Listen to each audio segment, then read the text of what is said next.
President, Mr. Mayor, my Lithuanian friends.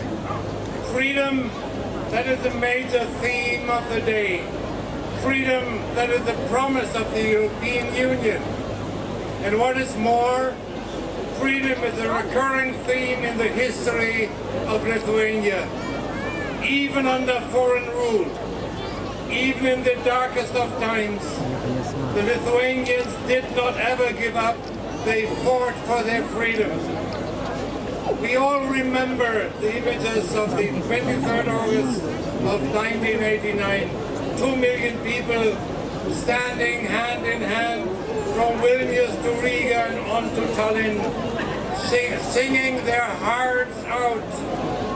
A human chain stretching more than 600 kilometers and linking the entire Baltic region.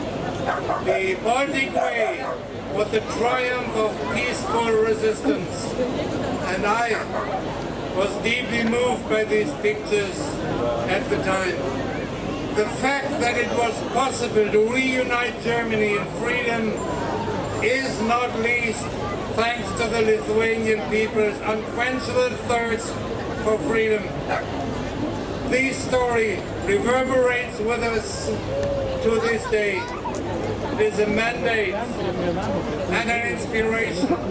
After all, it shows that freedom doesn't happen by itself.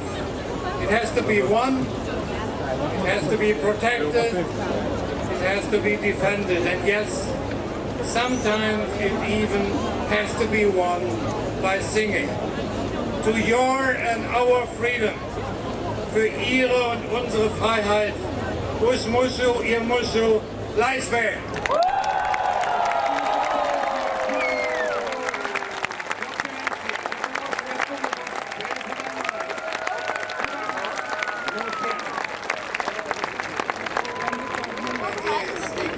Mieli tautiečiai, nesvarbu, kur gyvenate, Vilniuje, Kaune, Kaišiadoryse, Zarasuose, Londone, Niujorke, Australijoje, Kanberoje ar Melburne.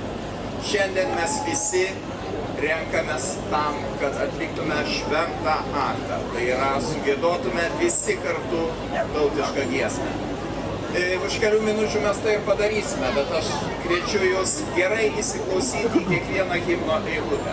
Ten pasakyta, ko reikia, kad Lietuva būtų klestinti, stipri, savim pasitikinti šalis.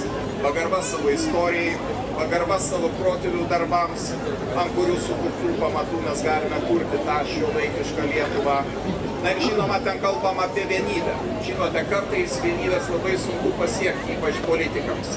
Bet labai prasmingi mūsų tautiškos giesmės žodžiai. Vardan tos Lietuvos vienybė težydi.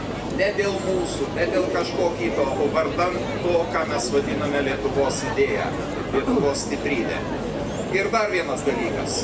Taip, mes viską galime sukurti savo rankomis patys. Mes tai ir padarėme. Šiandien galime didžiuotis savo darbo rezultatais per 35 nepriklausomybės metus. Bet mums reikia ir apginti tai, ką sukūrėme. Ir tam, kad mes tai padarytume, mums reikalingas ir draugų petys. Štai kodėl šiandien kartu su mumis mano bičiulis, Vokietijos prezidentas Frankas-Walteris Steinmeieris su jo žmona ponia Elke. Jie atvyko tam, kad pasakytų labai svarbius žodžius. Jūsų laisvė yra mūsų laisvė. Jūsų saugumas yra mūsų saugumas. Tai yra pats gražiausias dalykas, kurį aš pastaruoju metu girdėjau. Tad visi petys petin kurkime savo gerovę ir savo saugumą. Ačiū Jums visiems. Tikiuosi, kad ilgai neužkalbėjau.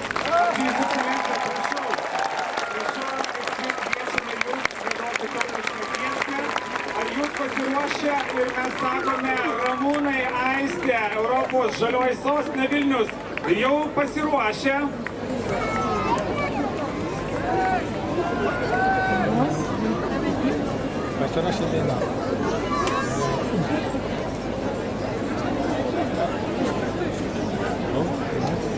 Ir dabar į sceną norime pakviesti Justę Kraujelytę, Ratilion narės ir lieka gerbėmieji.